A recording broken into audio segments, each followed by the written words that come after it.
Hello, Figgy Ed here, and I'm super excited to announce a new series. Well, okay, so it's an extension of something I started a long time ago, and I figured the timing is right now. Over here in Texas, I get a big head start, so even my late season varieties are now winding down, and I am gearing up indoors. I did a video a long time ago when I first started the channel, back in March, I believe it was, where I talked about the 8 main considerations that you should look at when wanting to garden, growing figs indoors. And from the second I pressed publish, it's more of an art for me than a science. So from the moment I released that into the wild, I was like, oh, I need to fix this. I can make that better. Why did I do this that way? But it holds still. The fundamentals are there. It's still good. I had no idea how to make videos back then. I still have no idea how to make videos. I'm getting better. But I want to do now is take each one of those 8 categories and break them down, do a deep dive into each one individually. The video goes through them all. The original video I did back then is a good video. It does it handles all the basics, and it gives a lot of good information for each of those categories. And for big important videos like that, I'm going to redo them every year. Every year I'm going to build into it the continuous improvement stuff that I see, new information that I learned, hopefully some new wisdom that I gathered along my Figgy Ed journey over here. And I'll redo those important types of videos every year. But for now, I'm going to do a series where I do a deep dive into each and every one of them. And this video is going to be focused on light. Before we get into the light topic, actually, I just want to do a quick plug for indoor growing, whether it be indoor gardening for something else, or if you're doing figs like I am, and I'm doing a sweet potato, but that's just more means to the ends of growing figs for me, because I want to prove that you could grow a sweet potato indoors, which is I believe it should be very difficult to do because the light requirements. I think sweet potatoes, to grow big tubers that are sweet, require a lot of light energy. And we're going to get into all of that today. That's going to be measured in the DLI, the daily light interval. And that's measured in moles per day. And the way I measure, the way that's easy for us to measure, I have a PPFD reader, and that measures micromoles, which is fine. You want to get micromoles into moles, so you simply divide by 1,000,000. It's per meter squared, which you could leave that, and it's per second. So you just need to convert seconds into hours for the day based on your amount of light exposure. So it's a super easy calculation, but we'll go through all of that right now. What I noticed the other day and what I'm seeing lately all over the place is just more and more people growing something indoors. And it doesn't even matter, because I honestly think it's up to us, people that are growing indoors. This is a big shout out to all of you. Truly appreciate you all, the things I'm learning from you, and the people that are starting to do it new and you're learning from me. We need to keep that momentum going. The other day, I saw Robert Pavlis, and I'm sorry if I'm saying the name wrong. I've never heard it said out loud, but I've been watching him for years on YouTube. He's absolutely brilliant. He is what I want to be when it comes to knowledge in plant science. I just want a fraction of his knowledge. He's a real scientist. He's been doing it for over 40 years. He has many books written. Gardening Myths 1 and 2, Soil Science, Plant Science, Compost Science. He has a very large YouTube channel called Garden Fundamentals, and I've been watching it for years. I absolutely love watching the guy. And guess what? He's doing indoors. He just started an indoor tomato plant, 4 of them, in a grow tent. It's absolutely amazing. And I was beyond myself when I saw it with excitement. I was just like, yeah, this is a real movement, and it's happening, and it's happening all over us. And I do believe that we have something important to share with the world. Imagine the millions of people who live in cities, who don't have backyards, no matter where you live, and you never knew you can garden. Think of what gardening did for you. how much that helped you across the board, physically, fine, mentally, how much mental benefit you get from gardening and how much that can help the whole world if other people know. Spiritual. Cultures all over the world associate positive spirituality to gardening. And of course, figs. Those are the ones I know for sure. That's what I'm all about. But I tell you, I saw Robert set up that series. He's going to be doing, he wants to grow a tomato indoors and pick tomatoes fresh all winter. Hello, people, do the math. We could double the size, triple the size of the gardening community very rapidly. And we just have this momentum right now. We need to keep on building on it. So I'm going to do my part. This here is the first in a new series I'm going to roll out where we're going to look at light. We're going to take a deep dive into light. Before we do that, I'm going to do a quick glimpse into the previous video that I did. I fixed up a few things because, man, I look at that video again and it's like, wow. I was just playing. I have a lot of fun. I think you all know, like I don't make money from this. I don't sell anything. I don't sell fig anything. I work a lot. My wife works a lot. We have 2 kids. We don't have a lot of time, and this is fun for me.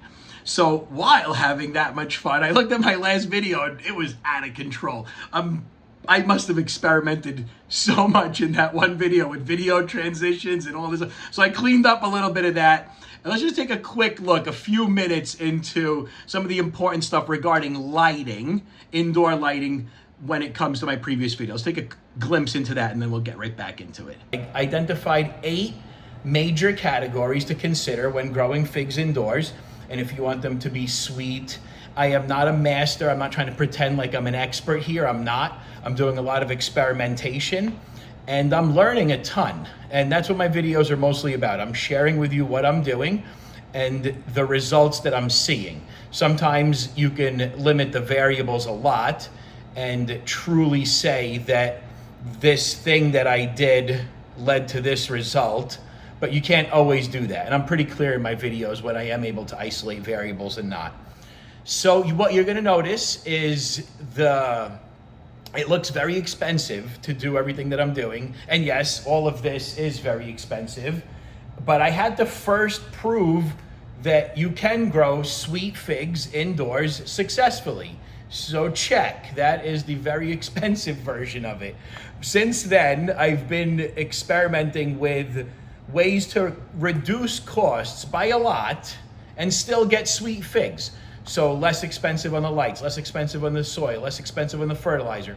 All of that is stuff that I'm working through right now. And I have been able to grow some very sweet figs, close to 30 on the brix scale, with just 150 watts of light for 12 hours a day. That's 25 cents a day for lights, roughly. We'll walk you through all of the things that I've learned growing these figs indoors. And I've come up with 8 major categories or areas of consideration that you should look at when you want to do something like this. And those 8 major categories are light, heat, soil, fertilizer, insects, you need to do insect control, water, air quality, and chill days. Those are all the major categories. So if you are interested in growing some very nice indoor fig trees and producing some very sweet figs from them,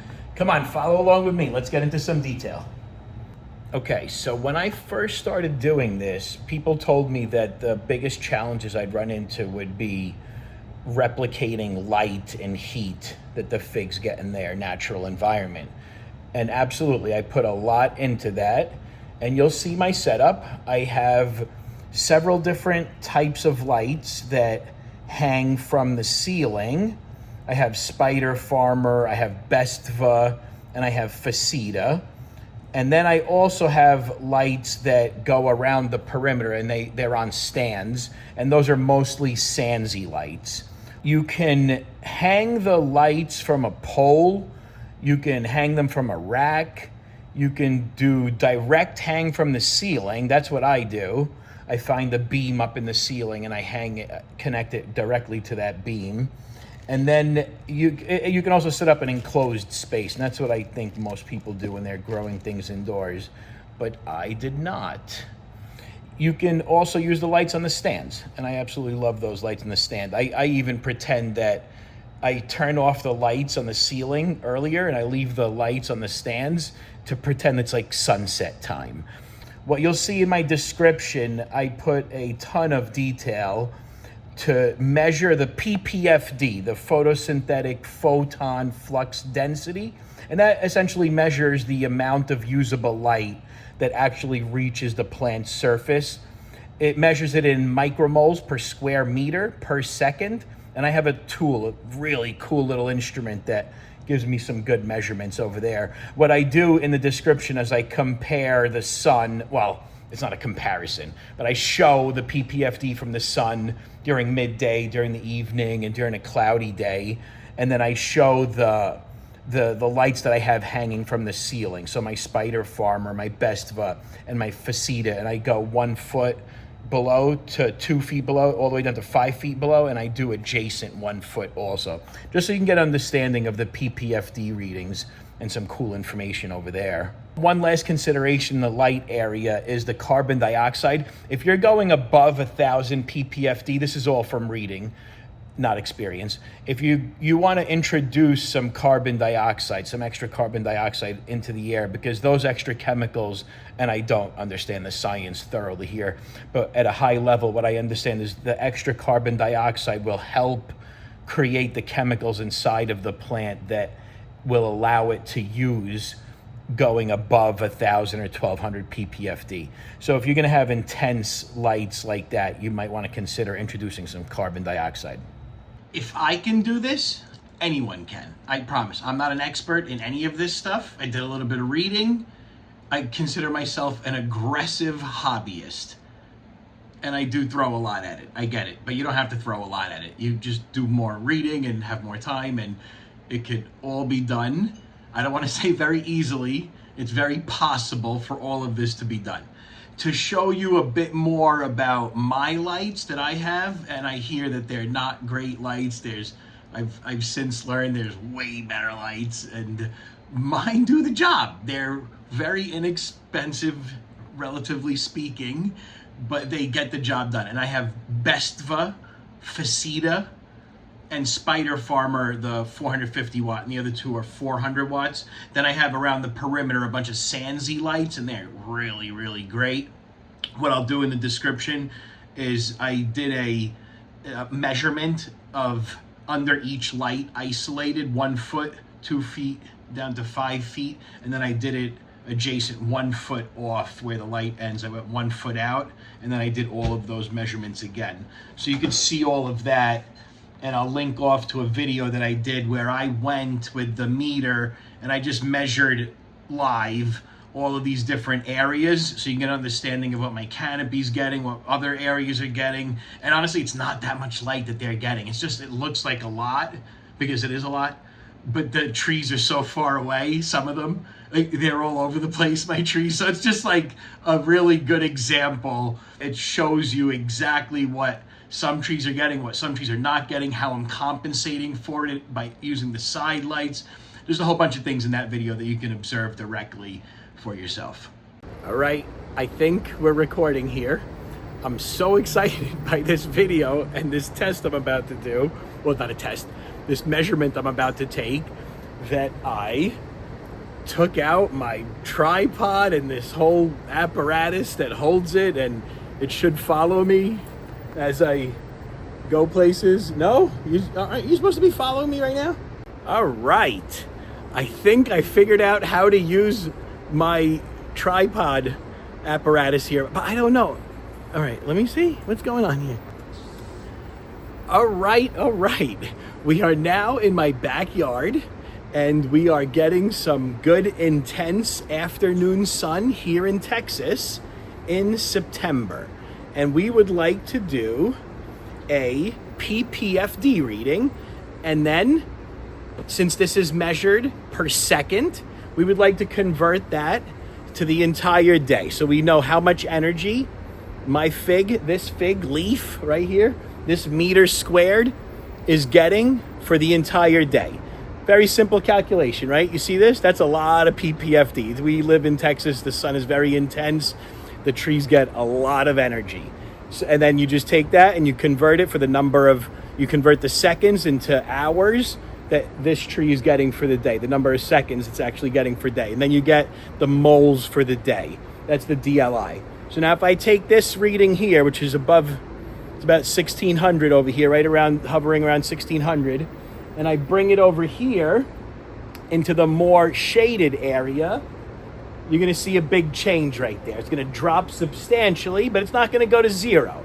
It's probably still above 100. Yeah, it's up 150, probably hovering around close to 200 if I bring it near the sun area a little bit. Look how much it jumps around, just right here.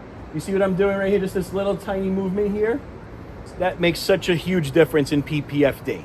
And this super cool tool breaks it down between red, green, and blue. And you can see the conversion here. So this is the 1600 we were getting earlier, and it breaks it down into the different spectrums, the low end, the middle green area, and the high end for the red.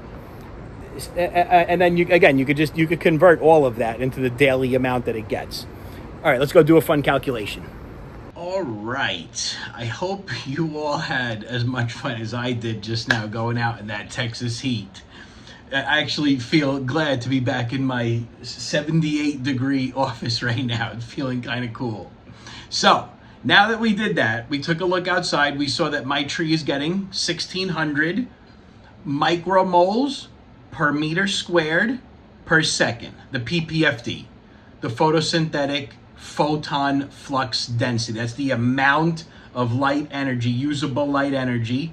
There's other usable light energy in other spectrums, but that's the amount that we're going to measure right now and see how much it's getting per day. To do it a little bit more accurately, and we're not doing it that way, you would want to measure during the morning exactly how much it's getting, and every so often in each interval of the day, and understand, and then do the conversion for that interval, and then add it all up. And then you'll get the total for the day. But what we're going to do is we're just going to assume it's getting 1600 PPFD for the entire time that it's getting sun. And in that part of my backyard right now, they're getting about 6-7 hours a day of sun. So let's just assume 6 hours a day. It's a super simple conversion.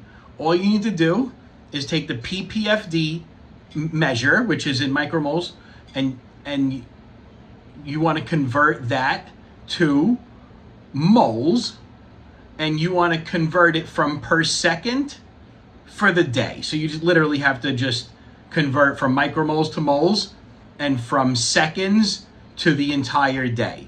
So how do you go about doing that? Very easy. It's the 1600. You want to get that, which is a measurement per second, into the total for the day. So you multiply by 60 for the minutes, right? And that gives you 96,000 micromoles per meter squared per minute. Now you multiply that by 60 again, and that gets you up to hours, right? So now you're at 5,760,000 micromoles per meter squared per hour. And you multiply that by 6 hours per day, and that gets you to the daily measure in micromoles, 34,560,000 micromoles per day. Then you just convert that into moles, and it's divided by 1 million. That's how many micromoles are in a mole, and that gives you 34.56 moles for the day. And that is your DLI. That's your daily light integral measurement. And I'm pretty sure I said interval. I'm pretty sure I'm going to do that again and again and again.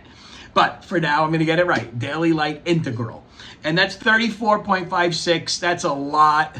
I don't think anybody would argue that that's not enough light for a fig to ripen. So let's make this a little more interesting now. Let's bring it indoors. And let's measure something that I was able to achieve earlier this year. And that was using only 150 watts for 12 hours a day. And I was able to get over 30 brix reading, the sugar content was over 30% in that fig. And that's very simply 150 watts for 12 hours a day. Let's do a couple of quick fun calculations. What is the cost for that right there? All right, very easy. You take 150 watts, you multiply that by the cost, which I'm being billed in it's 15 cents per kilowatt hour. So you multiply it by 0.15 for kilowatt hour. Then you need to convert it from watts to kilowatts. So you divide by 1,000, and then you multiply by the hours per day, 12 hours a day. And that gives you about 27 cents a day. I was able to get super sweet figs, over 30% sugar, and they tasted absolutely incredible. So what was I doing there? I was measuring the PPFD on the tree. So this is where it gets a little tricky, right? You need to make sure your tree is getting enough PPFD. You might have 150 watts, but if that light is far away from the tree, it's not going to be getting 400 PPFD. Or you can have it right on the tree. It'll be getting a lot more than 450 PPFD. So you just need to measure that out and look at your DLI, the total amount of energy it's getting for the whole day. And this is where I think there is not much agreement, is how much DLI do you need to ripen fruit, to ripen figs, to ripen vegetables, to ripen sweet potato. I'm doing my sweet potato experiment. We're only getting about 24.5 or something like that DLI for the entire day. That's a lot less than what I think is documented out there in order for you to get sweet potatoes and large tubers. So let's convert my 400 PPFD that I'm getting on that tree. Let's just have that fun conversion as well. So that's 12 hours a day. So you do the exact same thing. You take 400 PPFD, you multiply that by 60 seconds per minute, multiply that by 60 minutes per hour, and then you multiply that for the 12 hours a day. That's 19.44 moles per day, 19.44 DLI.